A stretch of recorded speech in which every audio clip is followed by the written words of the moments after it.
Qala Syekhul Muallif rahimahullahu ta'ala wa adama an-naf'a bihi wa bi barakati ulumi wa bikum fid dharaini amin. Qala wa amma ikhtiyarus syariki fayanbaghi an yakhtaral mujidda wal wari'a wa sahibat tab'il qawim atau tab'il mustaqim, boleh juga, wa yafirra minal kaslan wal mu'attil wal miktar wal mufsid wal fattan.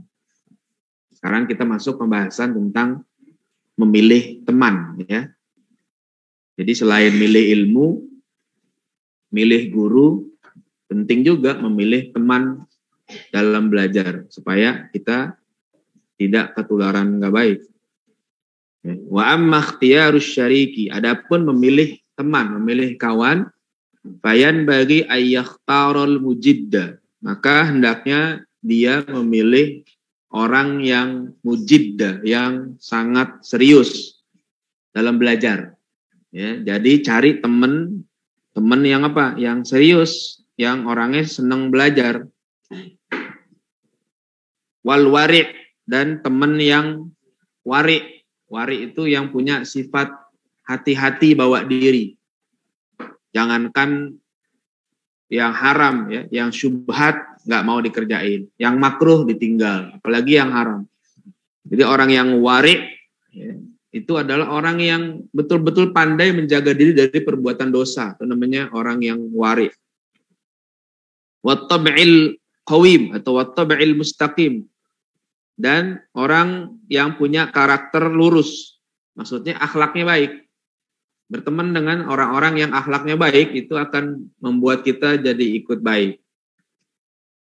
Wa yafirru minal kaslan, dan meninggalkan atau lari dari orang yang malas. Kalau kalian belajar tapi mainnya sama teman-teman yang malas, ya udah. Akhirnya ketularan malas. Tadinya pengen ngafalin, akhirnya malah ngobrol. Tadinya mau ngafalin, malah main game, malah apa, pokoknya hal-hal yang nggak penting. Akhirnya tugas utamanya dilupakan. Wal mu'attil. Mu'attil itu orang yang di sini dimaknai orang yang suka bolos belajar. Mu'attil, orang yang suka apa? Absen. Ya. Suka nggak masuk kelas. Jadi nggak konsisten, jarang masuk kelasnya. Itu namanya mu'attil. Sebenarnya asal kata mu'attil itu orang yang nganggur lah. Itu juga jangan berteman. Nanti akhirnya kita jadi malas masuk kelas, malas belajar karena temennya tadi kayak begitu. Wal miktar.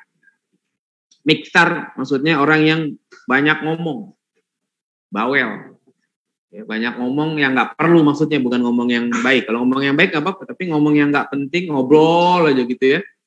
Ngobrol-ngobrol sampai waktu habis kita sama dia akhirnya nggak dapat ilmu. Wal mufsid, orang yang suka bikin rusak. Mufsid, mungkin kalau bahasa Inggrisnya ini troublemaker, orang yang bikin masalah aja kerjanya. Ya, orang-orang yang bikin rusuh. Nah itu udah deh, jangan main kayak gitu. Wal fattan. Fattan itu orang yang suka mendebar fitnah, yang bikin masalah di tengah masyarakat. Bukan fatan qoriba. Kalau fatan qoriba itu pakai fathan qoriba. Itu dari kata fataha, cuman bahasa Indonesia jadi fatan. Ini fathan qoriba. Jadi kemenangan yang dekat, maksudnya gitu. Ya fatan, betul ya? Namanya gitu kan? Tulisannya fathan kan? Iya. Bukan fatan. Kalau fatan itu dari tukang fitnah. Dari kata fitnah jadi fatan. Jadi kalau pola dalam bahasa Arab ya, kalau yang artinya tukang itu polanya fa'al. Fa'al. Jadi kalau fitnah, kalau tukang fitnah itu fatan. Kalau roti apa bahasa Arabnya roti? Khubzun. Tukang roti khobbaz. Khobbaz itu tukang roti. Besi apa bahasa Arabnya besi? Hadid. Tukang besi haddad. Gitu ya. Ikan apa ikan bahasa Arabnya? Samak. Samakah. Tukang ikan samak. Gitu ya. Bohong apa bahasa Arabnya? Kadzib, bohong. Tukang bohong, kadzab. Oh, gitu ya. Si tukang bohong, bahasa Arabnya kadzab. Makanya ada Musailamah al-kadzab. Artinya tukang bohong. Jadi bohong udah jadi hobi. Ya, kalau nggak bohong bisulan. Ya, tukang bohong. Kalau orang bohong sekali, ya dia bohong, kadzib. Bohong sekali, bohong 2 kali, kadzib. Sering bohongnya, kadzab. Si tukang bohong. Apa aja bohong. Track record bohongnya banyak. Itu namanya kadzab. Ada orang yang kayak gitu, bohong mulu. Dan pede lagi, udah bohong pede. Qala syair, berkata seorang penyair, anil mar'ila tas'al. Ya, anil mar'ila tas'al, jangan tanya tentang seseorang. Wasal an qarinihi, tanya temennya aja. Maksudnya kalau pengen tahu orang itu baik atau enggak, nggak usah tanya. Kamu tuh orang baik apa orang jahat? Ya dia pasti ngaku baik lah. Mana ada orang ngaku jahat? Kamu orang baik apa jahat? Saya ini orang jahat. Wah, kalau orang ngaku semua, kalau penjahat pada ngaku semua, itu penjara penuh. Nggak bakalan kosong. Pasti penuh, karena pengaku. Tapi masalahnya orang jahat pun ngakunya baik. Makanya nggak usah nanya. Ulah anil mar'il atas, jangan tanya tentang orang. Kalau pengen tahu si fulan bagaimana, jangan tanya. Dia gimana? Was'al an qarinihi. Coba lihat, temannya siapa nih? Wa kullu qarinin bil muqarani yaqtadi. Sebab orang itu cenderung akan mengikuti kawan-kawannya. Jadi kalau kawannya orang baik, insya Allah dia orang baik. Kalau kawannya orang nggak baik, nah dia tuh bisa jadi orang nggak baik. Kenapa? Karena kumpulnya dengan orang-orang nggak baik. Gitu ya. Fa in kana dza syarrin fajanibuhu sur'atan. Kalau orang yang ada di sekitar kita itu orang yang nggak baik, dza syarrin, orang yang buruk, fajanibuhu sur'atan. Maka jauhkan dia segera. Jangan temenin. Jangan akrab. Akhirnya kita ketularan jahat nanti. Wa in kana dza khairin, tapi kalau temannya itu orang yang baik, faqarinhu tahtadi. Maka temenin dia. Ya, berkawanlah dengan dia tahtadi. Niscaya kamu akan dapat petunjuk, dapat hidayah, gitu ya. Wa unsyitu, dan aku dibacakan nasyid lagi apa? La tashabil kaslana fi halatihi. Jangan berkawan dengan orang yang malas. Fi halatihi, dalam keadaan malasnya itu. Ya, orang malas jangan temenin, rugi kitanya. Kam salihin bi fasadi akhar yafsudu. Berapa banyak orang yang baik, soleh, orang yang soleh, orang yang baik, bi fasadi akhar, dengan sebab kerusakan orang yang lain, yafsud, dia juga jadi rusak, jadi nggak benar. Ya, tadinya baik, salah bergaul, ya udah berubah, salah pergaulan. Adwal balidi ilal jalidi sari'atun. Ya, adwal balidi, ya, pengaruh kebodohan. Ya, ilal jalidi, kepada orang yang cerdas. Pengaruh al-balid, orang yang bodoh. Adwal balid, pengaruh orang yang bodoh. Ilal jalidi, kepada orang yang pintar. Sari'atun, cepet. Ya, ini orang pintar, orang baik, tapi mainnya sama orang yang gak baik. Itu gampang dipengaruhi. Ikut-ikutan, main ke sana kemari, akhirnya lupa dengan kewajibannya. Itu dia bisa berubah. Kal jamri, yudha'u fir ramadi fayahmudu. Seperti bara api. Romat, ya, diletakkan di dalam romat pasir, maka dia akan padam. Begitu ya. Jadi cepat hilang, cepat mati. Orang yang bergaul dengan orang yang nggak baik, meskipun dia tadinya orang soleh, bisa ketularan. Makanya hati-hati. Pilih teman dengan baik. Wa qala sallallahu alaihi wasallam, dan Nabi sallallahu alaihi wasallam bersabda, kullu mauludin yuladu ala fitratil Islam illa anna abawaihi yuhawwidanihi aw yunassiranihi aw yumajjisanihi. Setiap bayi terlahir dalam keadaan fitrah Islam. Gitu ya. Jadi setiap bayi lahir dalam keadaan suci. Hanya saja abawaihi, orang tuanya itu yang bisa membuat mereka jadi Yahudi, Nasrani, atau Majusi. Artinya apa? Ini lingkungan, ya. Faktor lingkungan mempengaruhi seseorang kadang-kadang begitu. Padahal asalnya baik. Kenapa? Kok kita dikatakan fitrah? Karena sebelum kita lahir ke dunia, ruh kita itu pernah berjanji kepada Allah, bersaksi bahwa Allah sebagai Tuhan kita. Ya.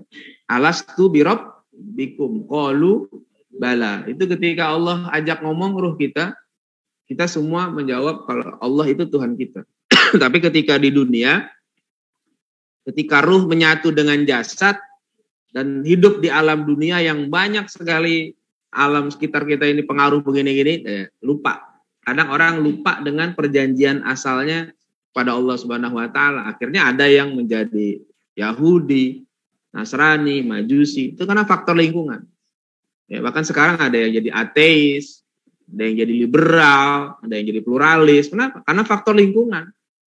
Karena dia nggak hati-hati bawa diri. Padahal anak pesantren misalnya. Tapi ketika kuliah ya di kampus bergaulnya dengan orang-orang yang pemikirannya liberal, pemikirannya pluralis, sekular. Ya udah ketularan. Akhirnya malah jadi juru bicara orang-orang liberal. Padahal dulu alumni pesantren. Bisa jadi gitu, bisa. Tergantung dia bawa diri. Maka hati-hati. Yuqalu fil hikmati bil farisiyah. Ya, dikatakan dalam hikmah dalam bahasa Parsi. Ya, dalam bahasa Parsi. Saya nggak paham bahasa Parsi. Saya nggak pernah belajar, jadi saya nggak tahu. Bacanya apa nih nggak tahu saya. Ya robat. Wallahu a'lam. Kita lewatin aja. Tapi kalau makna dalam bahasa Arabnya, di sini diartikan dari dua bait syair ini, itu artinya orang yang buruk perangainya itu dia akan menggiring kita ke dalam api neraka, gitu ya. Jadi kalau dalam orang yang buruk, teman yang buruk itu lebih jahat daripada ular. Itu kalau terjemahan bahasa Arabnya itu. Ai anna sahibas su wal jalis su aswa minal hayatis su. Jadi teman yang jahat itu lebih berbahaya, lebih jahat daripada ular, lebih bahaya. Kalau ular, kita kena ular misalnya ya, ada ular menggigit kita. Ada bisanya, kalau ular yang berbisa, kita bisa mati. Yang mati fisik kita. Tapi kalau orang yang jahat, teman yang jahat, bisa bikin mati jiwa kita. Lebih jahat daripada ular. Gitu. Ini dia sampai bersumpah demi Allah. Ya, demi Allah, begitu. Ya. Kemudian orang yang jahat itu akan menggiring ke dalam neraka jahanam. Ya. Jadi gara-gara berkawan dengan orang yang jahat, orang yang tadinya harusnya ke surga malah jadi ke neraka. Nggak jadi masuk surga. Gara-gara apa? Gara-gara salah bergaul. Itu terjemahan dalam bahasa Indonesia. Bahasa Arabnya di situ. Tapi kalau bahasa Persia saya nggak ngerti, jujur aja. Karena itu bukan bahasa Arab. Tulisannya tulisan Arab, tapi bahasanya bukan bahasa Arab. Ya, itu kalau sekarang Persia itu daerah Iran, Irak. Ya, itu Persia itu. Daerahnya Imam Ghazali dulu tuh Persia masuknya itu. Tus, ya, apalagi banyaklah daerah-daerah Rai itu rata-rata daerah Persia, ulama-ulama dari Persia banyak. Oke, kemudian waqila in kunta tabghil ilma min ahlihi aw syahidin yukhbiru an ghaibin. Jika kamu mencari ilmu dari ahlinya, jika kamu ingin mencari ilmu dari ahlinya, aw syahidan atau mencari saksi, yukhbiru an ghaibin atau mencari seorang yang saksi, seorang yang menyaksikan sesuatu, yukhbiru an ghaibin yang bisa memberitahu tentang yang tidak ada, fa'tabiril arda bi asma'iha. Ya, maka perhatikanlah tanah itu dengan nama-namanya. Wa'tabiris sahiba bis sahibi, dan perhatikanlah orang itu dengan kawannya. Karena beda-beda lagi, beda tanah, beda nilai. Beda orang, beda juga nilainya. Tanah macam-macam, beda-beda. Tanah di Cilodong ini sama tanah di daerah Jakarta mahalan mana? Bukan Jakarta ya. Tanah sama-sama di Depok ini aja deh, tanah di daerah dalam sini sama tanah di GDC mahalan mana? GDC. Di sini misalnya harganya berapa? 2,5 juta lah ya per meter. Itu kalau yang di luar itu di pinggir jalan Kali Mulia aja tuh udah di atas 5 juta tuh harga. Beda-beda. Ya, jadi orang pun juga sama. Ada yang nilainya tinggi, ada yang nilainya rendah. Maka coba perhatikan. Sebelum kita bergaul, kita lihat. Kita pilih teman yang baik yang bisa mengangkat derajat kita di sisi Allah Subhanahu wa taala, bukan malah menurunkan nilai kita. Itu mesti kayak begitu, cari teman yang baik. Kalau dulu guru-guru saya suka bilang apa? Kayak kulit ya, kulit sapi itu kalau dia belum disamak, ya kan? Kalau dia kulit bangkai lah, katakan, bukan kulit kalau yang dipotong lain lagi. Kulit sapi lah, dia perlu disamak dulu kan. Kalau nggak disamak, kulit bangkai itu jadi bangkai najis kan. Nah, tapi kalau udah disamak, dibersihkan, sampai akhirnya hilang bau-baunya semuanya itu, nah itu dia suci. Nah, ketika suci, dia berteman dengan siapa? Kalau dia berteman dengan mushaf Al-Quran, dia berteman dengan mushaf yang kita baca, misalnya jadi apa? Jadi kulit sampulnya, jadi jilid. Jilid itu kan kulit asalnya, itu artinya. Jilid itu kulit. Jadi mushaf dibungkus dengan kulit sapi tadi, ya, zaman dulu mungkin gitu ya. Nah itu yang tadinya najis sebelum disamak karena bangkai misalnya. Nah setelah disamak jadi suci dan nempel di mushaf, maka yang tadinya najis sekarang megangnya harus pakai wudhu.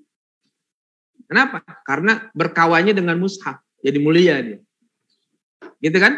Tapi kalau seandainya itu kulit sapi bertemannya bukan dengan mushaf, bertemannya dengan kaleng, dengan drum, jadi beduk.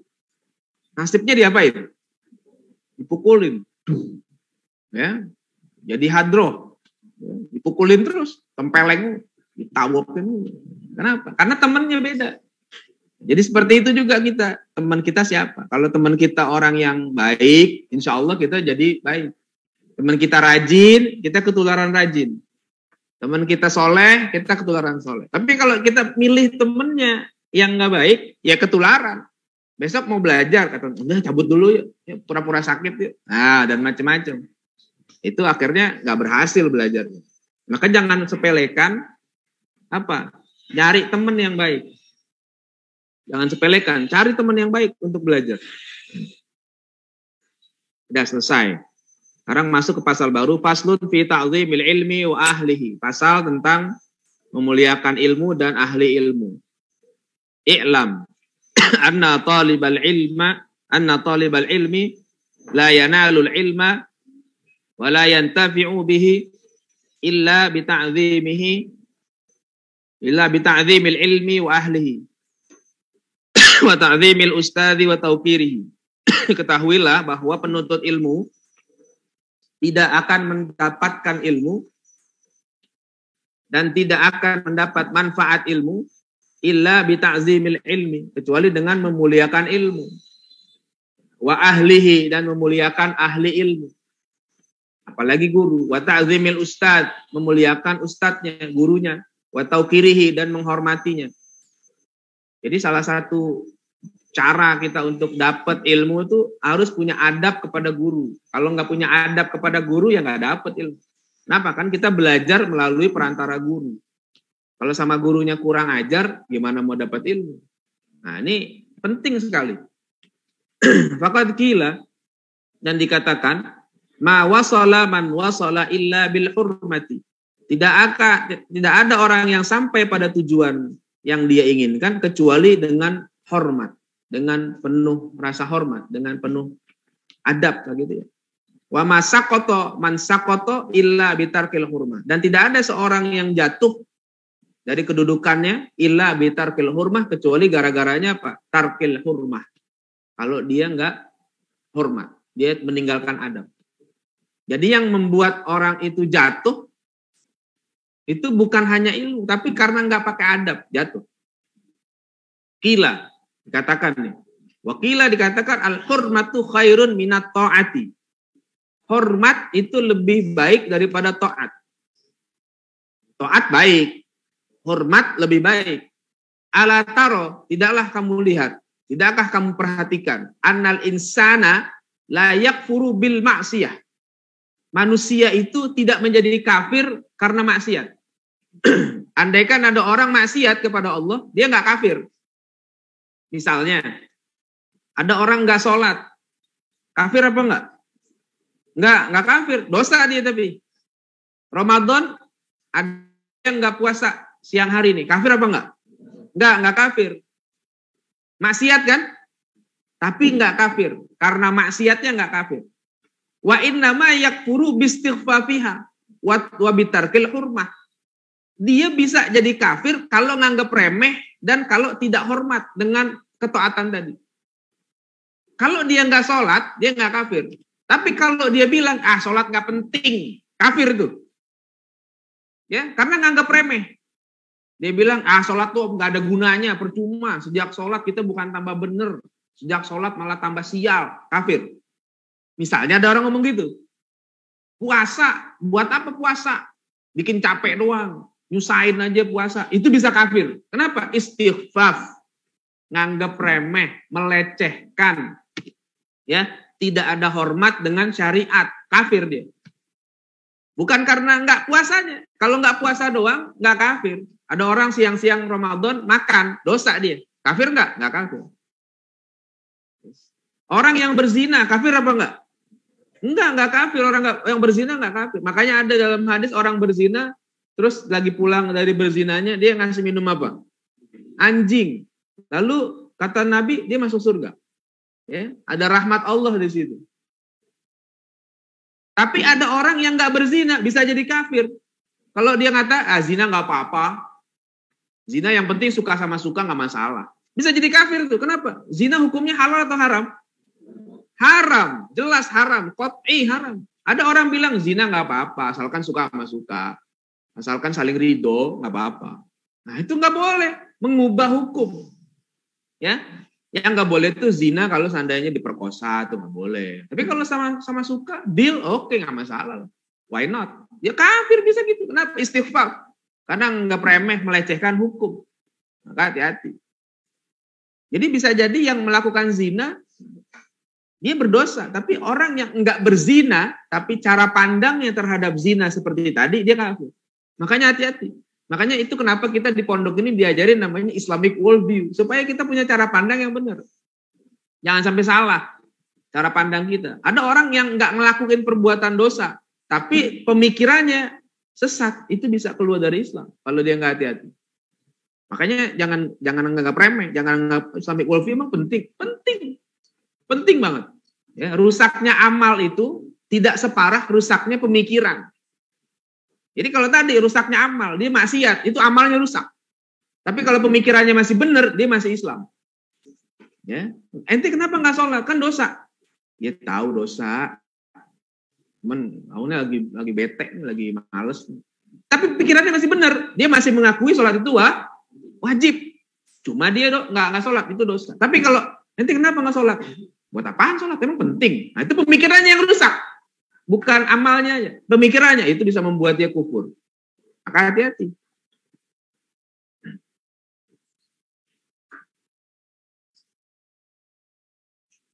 Gitu. Wa min ta'zimil ilmi ta'zimul muallim. Dan di antara menghormati ilmu itu adalah menghormati guru. Jadi menghormatin ilmu caranya dengan menghormati guru. Kalau nggak ngormatin gurunya berarti nggak ngormatin ilmu. Kalau nggak hormatin ilmu, berarti nggak menghormati Allah. Kenapa? Karena ilmu itu salah satu sifat Allah. Betul nggak? Ada nggak sifat Allah al-ilmu? Ada ya? Dan nama Allah al-alim. Ada nggak? Ada. Makanya kita harus betul-betul jaga adab kepada guru. Qala Aliyun karramallahu wajhah. Berkata Ali radhiyallahu anhu ardah wa karramallahu wajhah.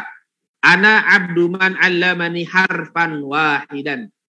Ya, aku ini adalah budak bagi orang yang mengajarkan aku satu huruf. Insya'a ba'ani. Insya'a ba'a. Kalau dia mau, dia boleh jual aku. Wa insya'a a'taqo. Kalau mau, boleh bebasin aku. Wa insya'a istaraqo. Kalau dia mau jadikan aku budak, silakan jadikan aku budak. Jadi maksudnya Sayyidina Ali ini ungkapan ini adalah ungkapan betapa beliau sangat menghormati guru. Dia siap jadi budak, apa saja. Asalkan diperintahkan yang baik, dia kerjain. Makanya jangankan cuma suruh nyuci piring. Ya, Sayyidina Ali pernah nyuci piring nggak? Pernah, masa nggak pernah sih? Ya. Waktu lagi Nabi hijrah ke Madinah, yang tidur di tempat tidur Nabi siapa? Sayyidina Ali gantiin tuh. Ya, Sayyidina Ali nggak ikut hijrah dengan Nabi. Yang ikut hijrah Nabi sama Abu Bakar. Sayyidina Ali tidur di tempat tidurnya. Resikonya apa tuh? Dibunuh kan? Kan rumah Nabi udah dikelilingi oleh orang-orang jahiliyah, orang kafir. Mau bunuh Nabi. Ali bin Abi Thalib tidur menggantikan Nabi. Itu kalau langsung ditusuk sama orang-orang kafir, mati langsung. Tapi dia siap. Kenapa? Ya karena beliau tahu banget jasa Nabi itu sangat besar sebagai guru, sebagai pendidik. Dia bilang gitu. Nah ini maksudnya kita lagi bicara tentang adab. Ya kalian nggak sampai suruh kayak gitu. Ya. Gantiin saya. Siap mati? Enggak, insya Allah nggak akan gitu. Paling ya kayak biasa tuh tiap pagi piket, gitu kan. Itu bagian dari khidmat. Jalanin aja. Jangan pakai sambil piket sambil gerutu. Capek banget nih. Nah itu nggak berkah gitu. Cuman begitu doang. Suruh nyuci piring. Ya. Dan yang lain-lain sederhana aja. Nggak akan disuruh yang macam-macam. Jadi jalani. Itu sebagai apa? Jalan untuk mencari keberkahan ilmu. Wa unsyitu fi dzalika syi'ran, dan aku dibacakan nasyid dalam hal itu satu syair, ra'aitu haqqal haqqi haqqa muallim. Aku memandang orang yang paling berhak untuk dihormati adalah hak muallim. Orang yang layak mendapatkan hak penghormatan yang benar itu hak muallim, yang harus dijaga adalah hak guru. Wa aujabahu hifdzan ala kulli muslimin. Dan yang paling wajib dijaga oleh tiap muslim, guru. Makanya ada kata-kata yang terkenal ya, waktu Jepang dibom oleh Amerika, ya kan hancur tuh, apa? Hiroshima, Nagasaki. Terus kata kaisarnya katanya apa? Ada apa? Yang dicari siapa? Guru yang dicari, bukan insinyur kan yang dicari kan? Gimana kaisar nih? Raja, nih negara kita dibom, hancur. Yang katanya ada guru nggak? Masih ada guru? Ada, kita bangun lagi. Guru. Jadi memang begitu, orang yang mengerti itu dia akan apa? Menghormati guru. Kalau ngerti kedudukan guru itu mulia. Tapi sekarang yang terjadi apa? Guru ya di beberapa daerah masih ada yang gajinya kecil nggak dihormati. Sementara orang-orang yang kerjaannya bercanda-canda doang, gajinya gede. Sekali manggung berapa tuh gajinya? Orang yang kerjanya serius, gajinya bercanda. Orang yang kerjanya bercanda-canda doang, ketawa-tawa, gajinya serius. Sekali manggung berapa juta? Ada yang kerjanya tidur doang. Lagi rapat tidur. Gajinya serius apa enggak? Serius. Belum lagi ntar lebaran THR-nya. Serius enggak? Itu tuh orang-orang yang pada tidur aja kerjanya lagi rapat. Ya. Guru yang ngajar serius ngedidik bangsa. Dianggapnya pahlawan tanpa tanda jasa. Beneran nggak dikasih apa-apa. Pada nggak punya pikiran. Ya, harusnya dimuliakan. Tuh gaji-gaji yang gede-gede itu potong. Bagi itu guru-guru yang masih di bawah standar. Begitu. Ya, setuju nggak? Ntar kalau saya jadi menterinya. Tapi nggak mau saya jadi menteri, enakan jadi ustadz ini.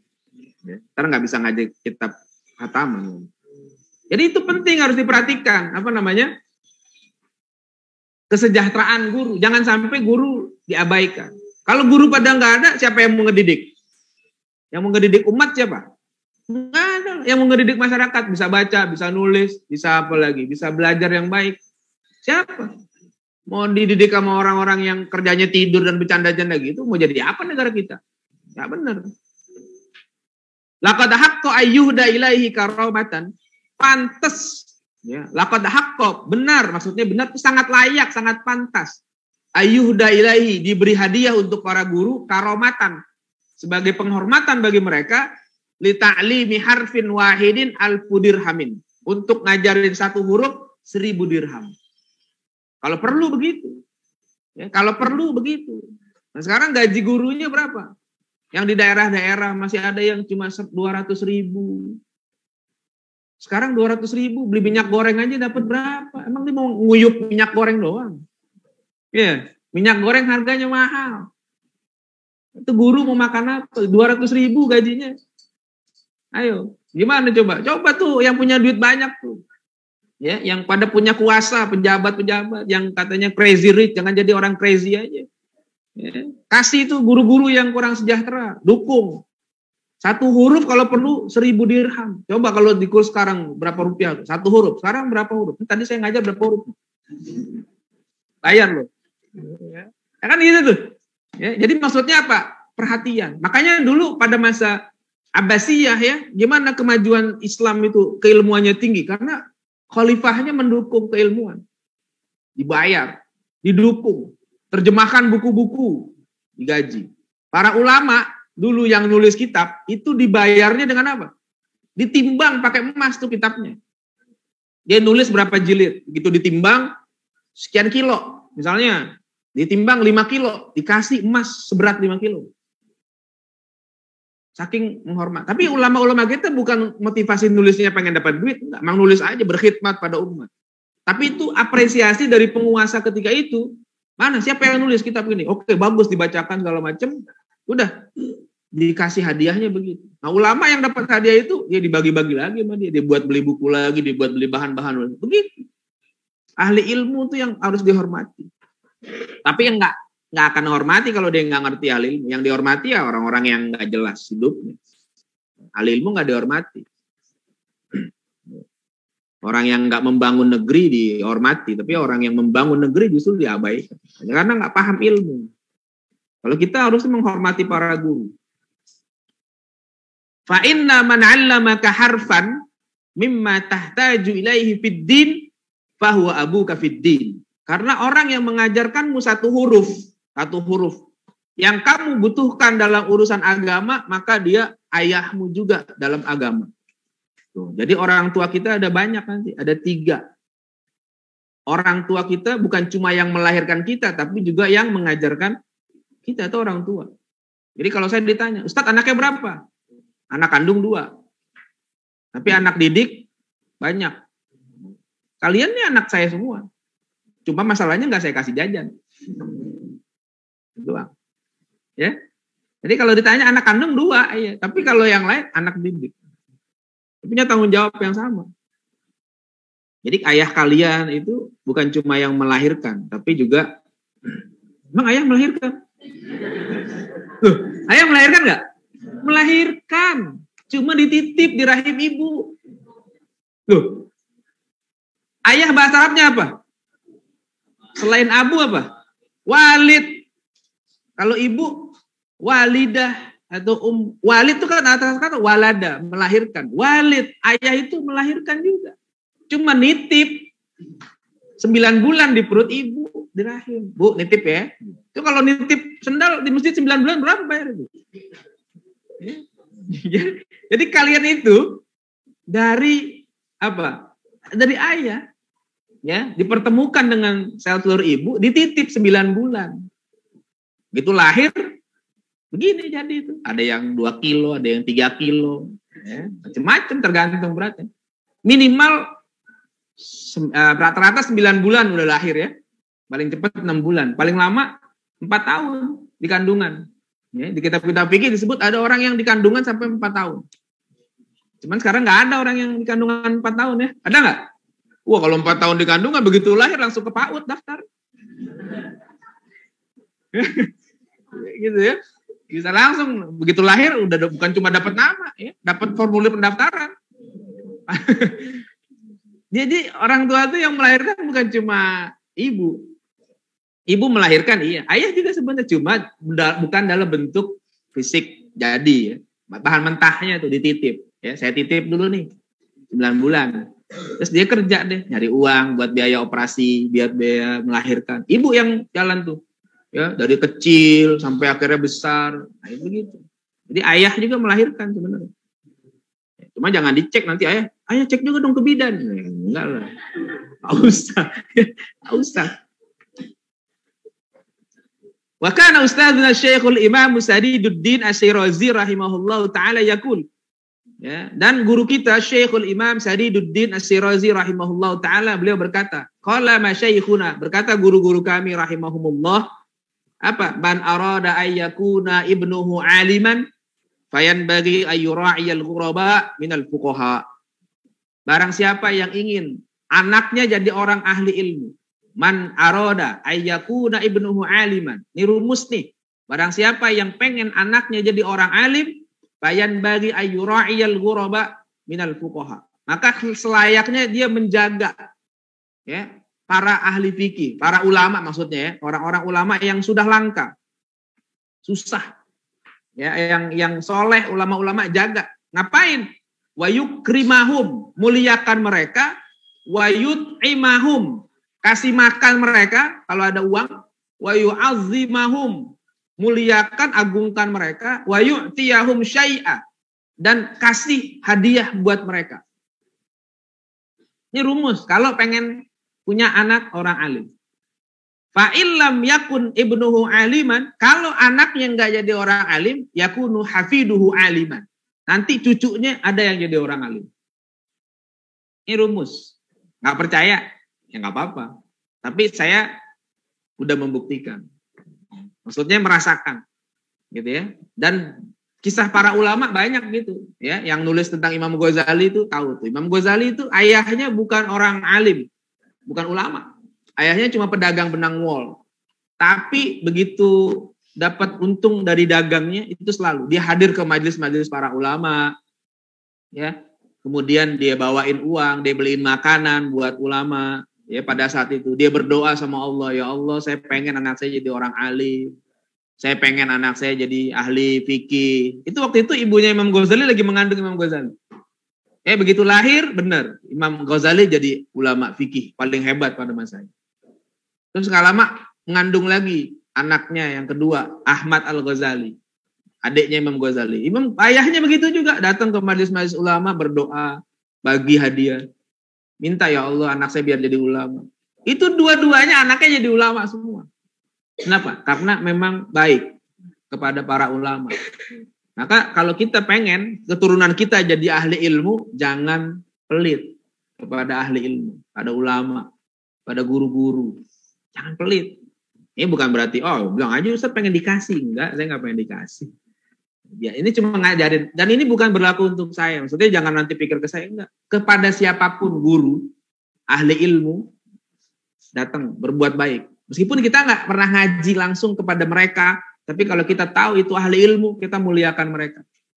Ya, saya sering ketemu ahli ilmu yang bukan guru saya. Artinya saya nggak pernah ngaji ke beliau, tapi saya datengin aja.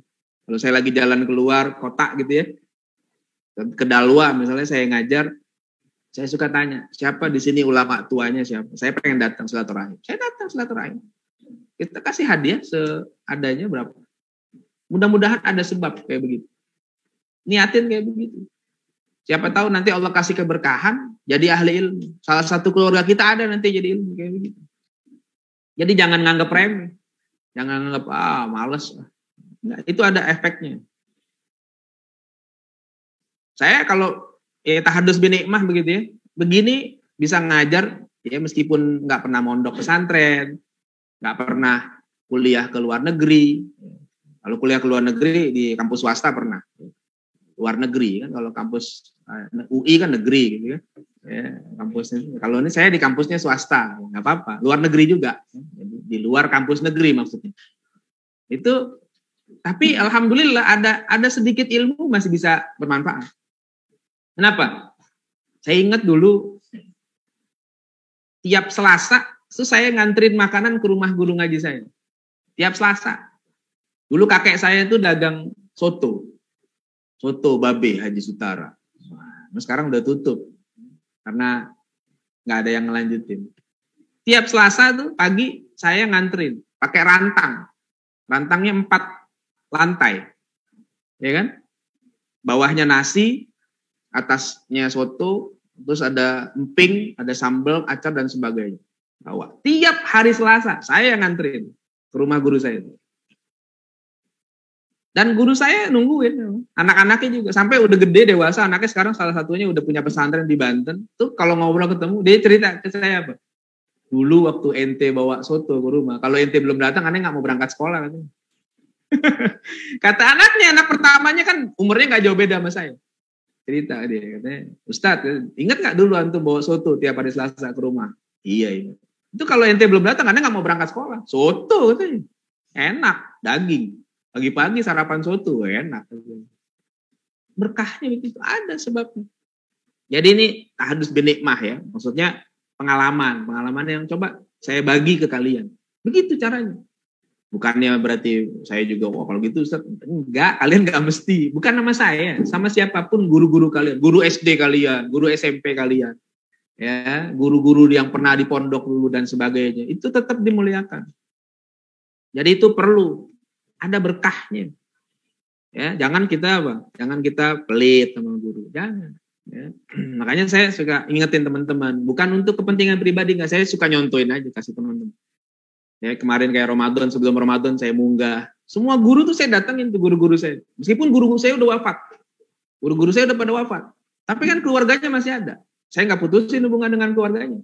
Datang ke rumah. Anak-anaknya saya datengin. Ada berapa orang anaknya? Saya kasih. Kenapa? Saya ingat guru saya dulu.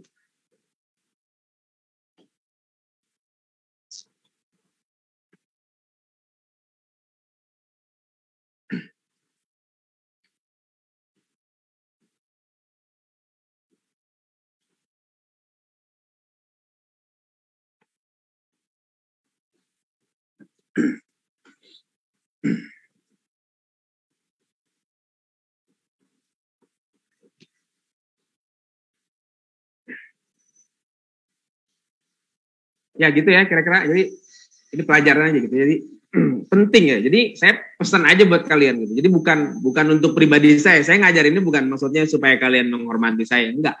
Mengingatkan supaya pentingnya dapat apa? Dapat berkah. Oke, udah kita lewat ya. Wa min tauqiril muallim alla yamshiya amama wa la yajlisa makana. Dan di antara memuliakan guru itu alla yamshiya amama, dia tidak berjalan di depannya. Ya, di depan guru. Makanya kalau kita lihat belakangan banyak video-video yang viral gitu ya. Ketika ada gurunya mau lewat tuh di pesantren-pesantren, biasanya tradisi ini di pesantren, gurunya mau lewat, murid-muridnya biasa mundur dulu kan. Kenapa? Karena memberi kesempatan gurunya lewat. Nanti ketika gurunya udah lewat, baru dia jalan. Tapi nanti ada saatnya, kalau dalam kitab-kitab yang lain disebutkan, kalau nemenin guru, jalan, misalnya diajak jalan sama guru gitu ya, atau kemana. Kalau siang hari jalannya, kita sebagai santri, jalannya di belakang guru kita. Kalau siang hari. Tapi kalau malam jalannya, kita yang di depan guru, jangan di belakang. Ya, gitu. Kalau jalan malam. Saya dulu kalau nemenin guru saya tiap malam tuh, ngaji dari masjid ke masjid, malam. Saya yang di depan jalan, guru saya di belakang. Ngebelakangin guru dong? Enggak, bukan maksudnya ngebelakangin. Justru kita ngejaga, kan kalau malam gelap. Kalau terjadi apa-apa, kalau ada lubang dan sebagainya kan kita tahu. Kita bilang, ada lubang, geser dikit jalan. Jadi kita yang maju duluan. Kalau siang hari, kita jalannya di belakang. Juga kalau naik mobil kadang saya suka ada jangan naik mobil guru saya, kalau malam kadang saya suka duduk depan. Nanti depan, ya udah saya depan jagain. Guru saya di belakang, nanti ditemenin sama siapa. Kalau enggak sendiri enggak mau. So, kalau siang guru saya suka di depan, saya di tengah. Wala yajlisa makanah, dan tidak duduk di tempatnya. Ya, maksudnya iseng-iseng gitu ya. Jangan juga. Wala yabtadi abil kalam indahu illa bi'idznih, dan jangan mulai ngomong di sisinya kecuali dengan izinnya. Ya, maksudnya kalau mau ngomong izin dulu lah. Ya, jaga adabnya gitu. Jangan nyerocos terus depan guru gitu ya. Ngomong izin dulu. Termasuk ketika kalau sekarang kita hidup di era teknologi ya, mau WA dosen, WA guru, itu ucapin salam dulu. Assalamualaikum Ustaz, Ustazah gitu misalnya. Mohon maaf, apakah mengganggu? Tanya dulu, jangan langsung itu. Ustaz, lagi di mana Ustaz? Itu nggak sopan gitu.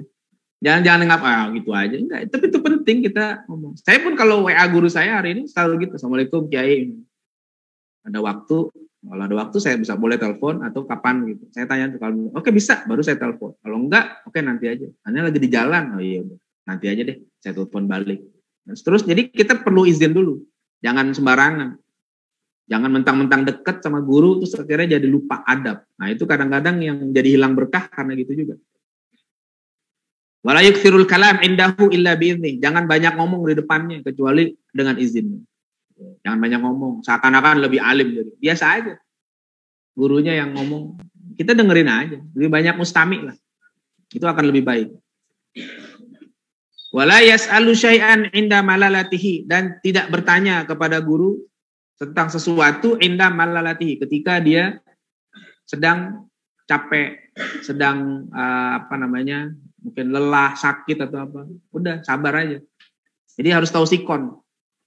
Ya, jangan nanya habis guru udah udah ngajar dari pagi sampai siang gitu, tiba-tiba ditanya masalah macam-macam. Ntar tunggu waktu istirahat, jangan diganggu waktu istirahatnya. Ya, jadi kalau istirahat, makanya saya kalau siang misalnya istirahat, kalian juga istirahat di siang ya, siang istirahat nggak ada pelajaran, udah. Makanya saya suka nggak mau nerima tamu kalau waktu siang, karena perlu istirahat, karena kan kita masih ada jadwal lain nanti. Bangun dari pagi sampai sore sampai malam, baru tidurnya juga mungkin kalian udah pada tidur, kita belum pada tidur. Jadi memang perlu waktu istirahat. Jadi jangan jangan mengganggu di saat lelah, di saat perlu istirahat. Ya, bahkan kalau saya rumah guru saya nggak pernah ngetok pintu guru saya. Ya, Assalamualaikum, Ustaz, nggak pernah. Datang saya cuma ngucapin salam aja, Assalamualaikum. Kalau kata guru saya masuk, baru saya masuk. Dia nggak pernah. Kalau 2-3 kali itu dijawab nggak pulang. Oh, yang sekarang anak-anak bukan di sini, kalau di sini mah enggak. Gitu.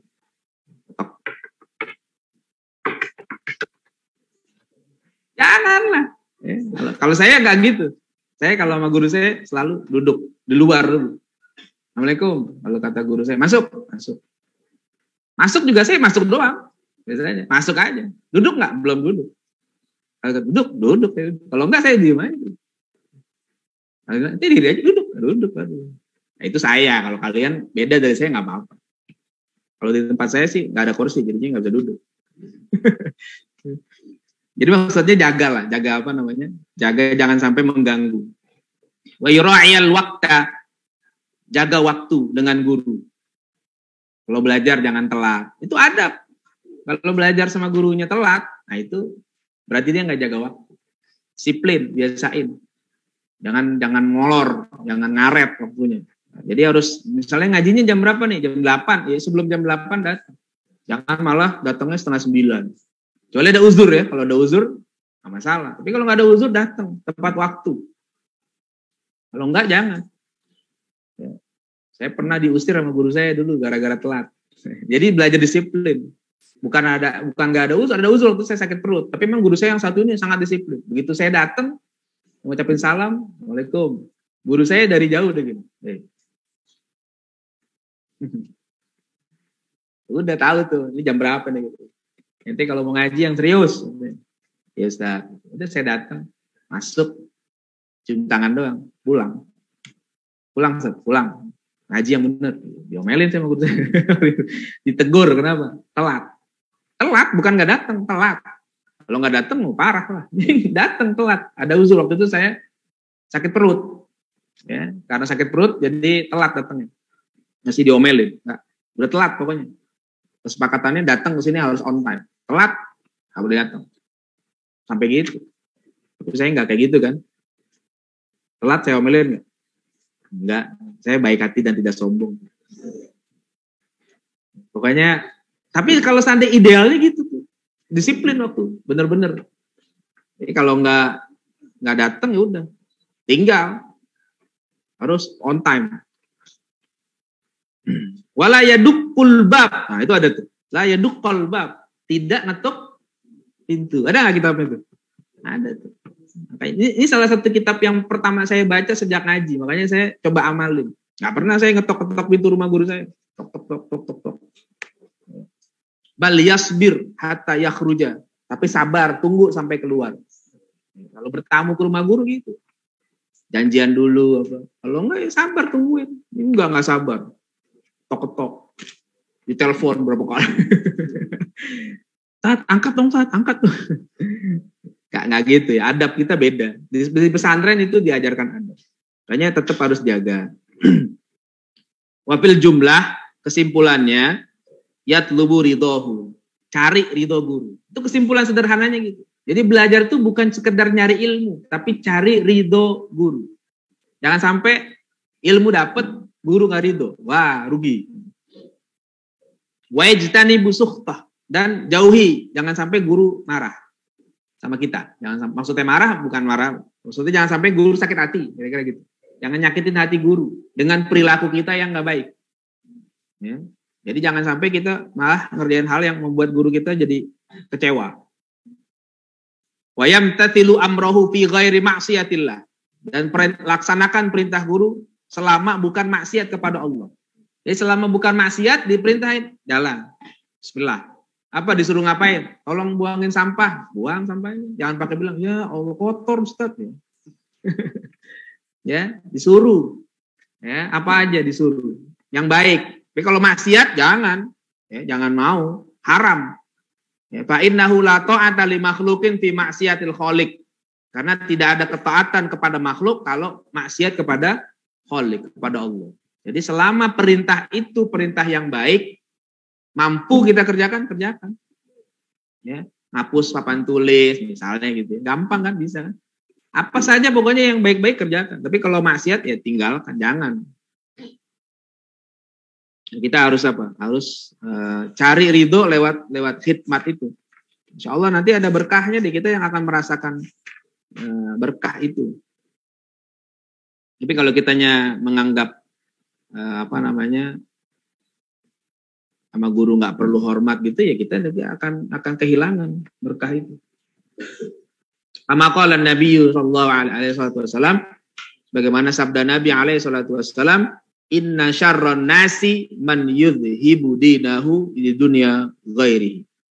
Sesungguhnya orang yang paling buruk adalah orang yang menghilangkan agamanya karena dunia orang lain. Jadi dia gadaikan agamanya, dia jual agamanya demi dapetin dunia. Itu orang yang rugi. Jangan sampai kita menjual agama kita demi kepentingan dunia. Nah, sekarang wa min tauqirihi tauqiru auladihi. Dan di antara bentuk penghormatan kepada guru adalah tauqiru auladihi, menghormati anak-anaknya. Hormatin anak-anak guru kita. Wa man yata'allaqu bihi, dan siapapun yang punya hubungan dengan guru kita. Siapa? Ya keluarganya, ya teman-temannya, apalagi guru dari guru kita. Nah, itu harus kita hormati. Ya, jangan sampai kita sama gurunya hormat, sama anaknya nggak hormat. Ya, anaknya dijitakin dulu. Ya, anak gurunya dijitakin. Nah, ada ya gitu ya. Halo, ketahuan nih. Jangan. Ya. Anak gurunya jajan dimintain. Anaknya masih kecil. Sini, bagi-bagi, habis. Ada gitu. Hati-hati tuh. Jadi hormati guru, hormati anak guru juga. Wa kana ustaduna Syekhul Islam Burhanuddin sahibul hidayah. Guru kami Syekhul Islam Burhanuddin, pengarang kitab Al-Hidayah rahmatullah alaih, yahki. Dia bercerita, anna wahidan min kibari a'immati Bukhara. Ada seorang tokoh ulama, imam besar dari kota Bukhara. Ini imam nih, ulama besar di Bukhara. Kana yajlisu majlisad darsi. Dia lagi duduk di majelis ilmunya, lagi ngajar. Wa kana yaqumu fi khilalid darsi ahyanan. Lagi ngajar duduk gini, kadang-kadang dia berdiri di majelisnya. Jadi lagi duduk, kalau duduknya nggak duduk di kursi gini mungkin ya, duduknya bersila gitu ya, kayak biasa. Tiba-tiba lagi enak-enak ngajar, dia diri. Kita duduk lagi. Ntar diri lagi, ntar duduk lagi. Begitu, sampai muridnya bingung. Guru kita kenapa nih? Ntar diri, ntar duduk, ntar diri, ntar duduk. Fasa'aluhu an dzalik, murid-muridnya tanya. Kenapa guru? Kok kadang-kadang diri lagi ngajar? Apa kata gurunya? Faqala inna bna ustadzi yal'abu ma'as sibyan fi sikkah. Tuh ada anak guru saya tuh lagi main sama bocah-bocah yang lain di teras. Anaknya, bukan gurunya. Gimana gurunya yang datang? Anaknya lagi main. Lagi main petak umpet. Main apa lagi? Saya nggak tahu lah, anak sekarang mainnya main online sih. Kalau zaman saya banyak main tokadal, main petak umpet, main apa aja, lari-lari lah pokoknya gitu ya. Adu balap lari. Itu ketika ngeliat anaknya dia langsung diri, ingat. Wayaji wahyanan ila babil masjid, dan kadang-kadang mainnya itu datang sampai ke pintu masjid. Dia ngajar lagi di masjid. Jadi ngelihat anak gurunya dia hormat. Wah, ada anak guru saya. Fa idza ra'aituhu aku mulahu ta'ziman li ustadzi. Ketika saya ngelihat anak guru saya saya berdiri untuk apa? Ta'ziman li ustadi, karena saya ingin menghormati guru saya. Ingat, dia dikata itu anaknya, bukan gurunya. Tapi bapaknya dia itu adalah orang yang berjasa dalam hidup saya, gitu kata imam. Ini dia jadi ulama besar. Dia udah jadi imam di Bukhara, itu menghormati anak gurunya yang masih kecil. Begitulah guru-guru kita, ulama-ulama kita mengajarkan adab kepada kita. Supaya kita jangan hanya menghormati guru kita. Anaknya juga kita mesti hormati. Gitu ya. Wa kana al-qadhi Imam Fakhruddin Ar-Asbandi, Rais A'immah fi Marwa. Ada lagi qadhi, seorang hakim, Al-Imam Fakhruddin Al-Arsabandi, Raisul A'immah fi Marwa. Dia pemimpin imam di Marwa. Wa kana sultan yahtarimuhu ghayatal ihtiram. Bahkan raja sangat menghormati dia. Saking wibawanya tinggi ini ulama. Yaqulu, dia bilang apa? Ma wajadtu fi hadzal mansib illa bi khidmatil ustaz. Saya enggak mendapatkan kedudukan ini melainkan sebabnya karena saya dulu khidmat sama guru saya. Makanya sekarang saya bisa jadi imam, jadi qadhi, bahkan penguasa aja, sultan itu ngeri sama dia. Kenapa? Saya begini karena dulu saya khidmat sama guru saya. Apa kata? Fa ini kuntu akhdumul ustaz al-qadhi al-imam Aba Yazid ad-Dabusi. Dulu saya berkhidmat kepada guru saya, Ustadz Qadhi Imam Abu Yazid ad-Dabusi. Jadi ngajinya bukan cuma ngaji, berkhidmat. Wa kuntu akhdumuhu. Saya dulu berkhidmat kepada beliau, wa atbahu ma ta'amahu. Saya masakin guru saya makanannya. Bukan nganterin, masakin. Ya. Kalau di sini kan yang masak yang lain. Yang masak kan ada bagus. Ya. Dulu murid itu masakin buat gurunya. Ya. Berapa? Salasina sanatan. 30 tahun. Ngaji sama gurunya, masakin buat gurunya. Dianterin. Wala aqulu minhu syai'an. Dan saya nggak makan sedikit pun dari makanan itu. Bisa jadi dia nggak makan, bisa jadi beliau kasih gurunya dulu makan, kemudian baru nyusul makan belakang. Bisa jadi ada kemungkinan begitu. Tapi artinya apa? Yang kita ambil pelajarannya, begitulah ulama-ulama ketika belajar kepada gurunya, berkhidmat. Jadi nggak keberatan. Ya, kalau cuma nganterin makanan ke rumah guru sih, ya gampang. Apalagi cuma nganterin doang. Ini masakin 30 tahun, bukan waktu yang sebentar itu. Kita belajar aja nggak sampai 30 tahun di sini. Ya, 2 tahun aja udah pengen lulus. Ya. Sebulan aja udah pengen perpulangan. Ya. Ini ulama makanya bisa dapat kedudukan qadhi besar, khidmatnya 30 tahun. Ngapain? Masakin. Jadi bukan cuma nganterin. Kalau nganterin makan ke rumah guru itu sederhana, sepele itu. Apalagi cuma berapa langkah nyampe. Ya, saya dulu yang saya bilang tadi Selasa tiap pagi saya jalan tuh berapa kilo saya jalan nyampe. Jalan kaki dulu, nggak punya sepeda, nggak punya motor, jalan, anterin. Apa yang bisa membuat mereka bahagia kita kasih. Jadi sebenarnya ini adab-adab yang perlu diamalkan. Ya, jadi gitu. Murid dulu nih berkahnya gitu. Dia belum makan sebelum gurunya makan.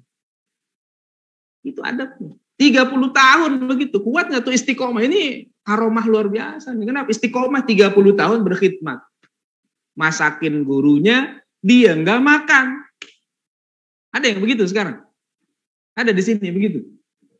Atau di pondok lain? Belum sampai makom kayak begitu. Masak, ada yang masakin rata-rata. Ya. Paling banter masih nganterin ya. Masih bagus lah kalau nganterin. Kadang-kadang masakin kagak, nganterin juga kagak. Ya. Jadi beda lagi, makanya kalau hasilnya kita beda sama ulama dulu ya wajar. Kenapa? Karena memang cara belajarnya beda. Jadi dan memang susah kalau kita samain seperti itu, sama sekali susah. Tapi ya kalau kata kaidah fikih, mala yudraku kulluhu la yutraku kulluhu. Kalau nggak bisa didapat semuanya, jangan ditinggal semuanya. Apa yang bisa kita lakukan, kita lakukan. Ya. Ya, mudah-mudahan ada keberkahan ya gitu. Allahu a'lam bishawab. Insyaallah kita lanjutin lagi besok ya. Nah, kita doa. Bismillahirrahmanirrahim. Alhamdulil ghafuri lil abdi dzil ghururi wal farti fil umuri wa hamaqatil huburi wa salatullah dawama wa salamuhu tamama ala may yaji imama wal anbiya hitama wa alal alil kirami an nujumi fi qudwatil marami wal ajami ya rabbana tarafna بأننا قترفنا وإننا أسرفنا وعلى لظى أشرفنا فتب علينا توبة تغسل كل هوبة واستر لنا العورات وآمن الروعات واغفر لوالدينا دينا والأهل والإخوان وسائر الخلان وكل ذي محبة أو جيرة أو صحبة والمسلمين أجمع آمين ربي يسمع فضلا وجودا منا لا باكتساب منا بالمصطفى الرسول نحظى بكل سول صلى وسلم ربي عليه عد الحب وآله والصحب عداد طش الصحب والحمد لله في البدء والتنام